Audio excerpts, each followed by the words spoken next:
Hello friends, আবার একটা নতুন ব্লগ নিয়ে চলে আসলাম। আজকে সকালবেলা বাড়ি থেকে বেরিয়ে স্টেশনে আসলাম ট্রেন ধরার জন্য। তো রোববার দিনের সকাল, পুরোই স্টেশন পুরো ফাঁকা একদম। তার মধ্যে শীতকাল, সব মনে হচ্ছে স্তব্ধ হয়ে গেছে। তার মধ্যে হালকা হালকা হাওয়াও দিচ্ছে। তো ওয়েদারটা দারুণ লাগছে, সকালবেলার ওয়েদারটা। এমনিও শীতকালের সকালে ভোরবেলা উঠতে আমার খুবই ভালো লাগে, কারণ আগে এই ভোরবেলায় আমি ফুটবল নিয়ে মাঠে চলে যেতাম খেলতে। সকালবেলা ফুটবল নিয়ে মাঠে চলে যেতাম, আর বিকেলবেলা ব্যাডমিন্টন।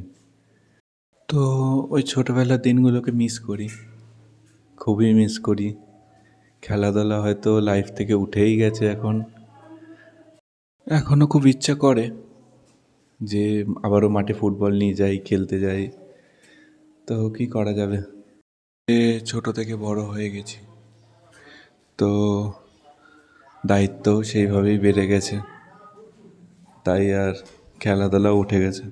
ও, আর ভালো কথা, যার জন্য আজকে এত বড় একটা লং ভিডিও বানানো। নৈহাটি থেকে কাকিনাড়া যাই একটা স্টেশন, বাট তার মধ্যেও ট্রেন থেকে দেখা যে বাইরের দৃশ্যটা, মানে হয়তো ভিডিওতে অতটা ভালোভাবে বোঝা যাচ্ছে না, ক্যামেরা কোয়ালিটি হয়তো অতটা ভালো না, বাট খুবই সুন্দর বাইরের দৃশ্যটা। মনে হয় যে রাস্তাটা যাতে তাড়াতাড়ি শেষ না হয়, তো চোখের নিমিষেই রাস্তাটা শেষ হয়ে যেত, কেন একটাই স্টেশন।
তো বাইরের দৃশ্য দেখতে দেখতে চলেও আসি কাকিনাড়া স্টেশনে। তো ট্রেন থেকে নেমে হাঁটতে হাঁটতে যাই, ডেলি যাই হাঁটতে হাঁটতে জিমে, কারণ জগিংও হয়ে যায়, ওয়ার্ম আপও হয়ে যায়। তো হেঁটে যেতেও ভালো লাগে, সকালবেলার ওয়েদারটাও তো সুন্দর, হালকা হালকা হাওয়া দেয়, তার মধ্যে শীতকাল, ঠান্ডা ঠান্ডা ভাব। তো আমি বেসিক্যালি হেঁটেই যাই, আমি কোনোদিনও টোটো অটো বা কোনো কিছু ধরি না। ডিস্টেন্স অনেকটাই, 15 মিনিটের রাস্তা, তাও আমি হেঁটে হেঁটেই যাই। চলে আসলাম হাঁটতে হাঁটতে জিমে। তো জিমের দরজা খুলে দেখি যে জিম পুরোই ফাঁকা। শীতকালের সকাল, সব কম্বল মুড়ি দিয়ে ঘুমাচ্ছে, তাই আর কেউ আর উঠতে পারেনি, পুরোই ফাঁকা জিম। তো প্রত্যেক দিনের মতো সেম ট্রেনিং করানোর পরেই আবারও ওই 11টা সাড়ে 11টা থেকে ওয়ার্কআউট শুরু করলাম। তো ওয়ার্কআউটে আজকে লেগ করলাম, লেগে আজকে একটু হেভি দিয়ে স্কোয়াট মারলাম, সুপার স্কোয়াটে, আর মারলাম একটু বাইসেপ, আর তেমন কিছু করিনি।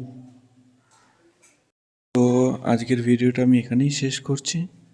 আমাকে জানিও আমার ব্লগটা কেমন লাগলো, ভালো লেগে থাকলে একটা লাইক আর সাবস্ক্রাইব করে দিও, আর ট্রেনে যাওয়ার পথটা কেমন লাগলো সেটাও জানিও।